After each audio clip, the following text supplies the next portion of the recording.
pressure on himself. He said, I'm going to be champion by that time, so you have to face me again. Now, the roles were actually reversed when The Rock won the title at the Rumble, and John Cena put pressure on himself to win the Rumble so that he could fight The Rock. Okay. So John Cena, every time he comes up short, every time John Cena comes up short, what does he do? His character, it's in him to want to make a comeback. Thank you. Now, look at recently. And that's one of his best characteristics. Hold the good guy aspect of it's a good guy back. aspect. Now, wait a minute. What happens when you can't come back? Look at AJ Styles. In 2016, AJ Styles had John Cena's number. Pay-per-view after pay-per-view. What happened recently? He finally got a match with AJ Styles, and he won. Now, here's a scenario. Here's a scenario I'm going to paint for you. Despite John Cena's most impressive accolades, there are still things that John Cena has not achieved. Like he's never been an Intercontinental Champion, for example. But that's a bad example because how many times can you get a shot at the Intercontinental title? I mean, look at how many times Miz and Ziggler got. Hey, but he's in the championship realm, so for sure. But John Cena has a legacy to uphold. I mean, he's Big Match John. He's Big Match John. He lives for the big matches. Now, what's a big match in your mind for WrestleMania? When WrestleMania comes up, you think of superstars like HBK. Or The Undertaker. Now, what's an accolade that few to currently only one wrestler can hold? Beating The Undertaker at WrestleMania. Now, let me paint a scenario for you. Oh, we're getting into painting. The Undertaker comes out and says, blatantly, he says, regardless, let's say the road to WrestleMania, regardless of whether I win or lose at WrestleMania, it's my last match. John Cena comes out, says, I'm going to be the last person that faces you at WrestleMania, and I'm going to be able to say that you lost to WrestleMania twice, and I'm one of the few people to have it. And do you think that at that point, he would actually throw away everything and get a win by any means necessary? No. And he won't become a bad guy. He'll keep the good guy. Okay, I agree. But what happens when he loses?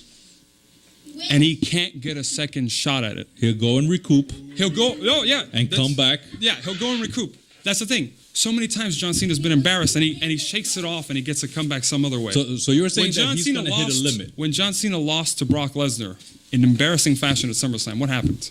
He came back. He said, stronger than ever. He came back, and he said, I'm going to face Brock Lesnar again. And at Night of Champions, he did 3 AAs on Brock Lesnar and probably would have won the match had Seth Rollins not interfered. So what would John Cena probably do if, let's say, he didn't beat The Undertaker? He'd try to recompense. Okay.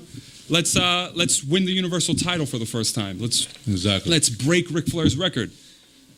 All right. Not Ric Hard's record, but Ric Flair's record. Ric Flair's record, yes. All right. Okay. But then what if he can't? But what if he can't? Yeah, well, they're tied at this point. So, all right, ladies and gentlemen, as you can see, Ric Hard has many good points. He did his homework. He understands Cena.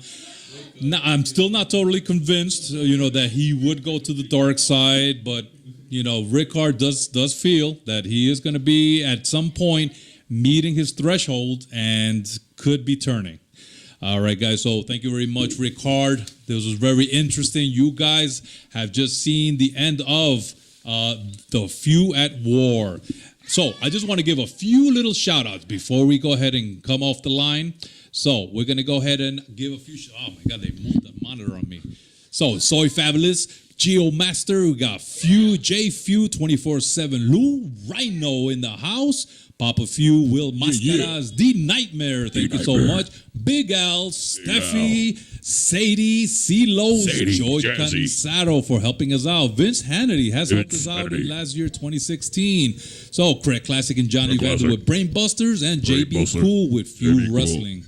MFG, yeah, that's right. We're shouting out MFG. Also, MFG TV. MFG TV is with Millie, E-Man, and Boss Man. But I do have a special little shout out to one of my brothers, Albert. Yes, they've come out with 2 episodes so far of MFG TV.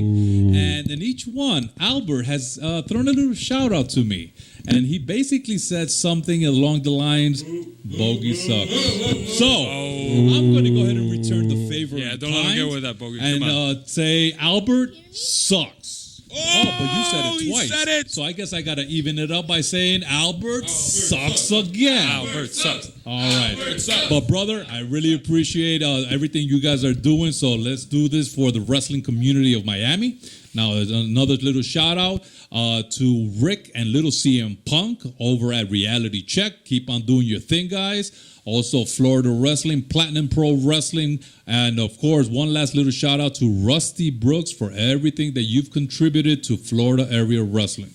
So again, thank you guys for tuning in the season 2, episode 12. Thank you so much for tuning in. We will have another episode going towards the end of this month. So we will let you know on the Few Show page. Oh, I hear 24/7 Lou. Yes. Yeah, keep it on, Bogey. All right. So, guys, this is your boy, Captain Bogey, coming off the line on the Few Show. Enough said.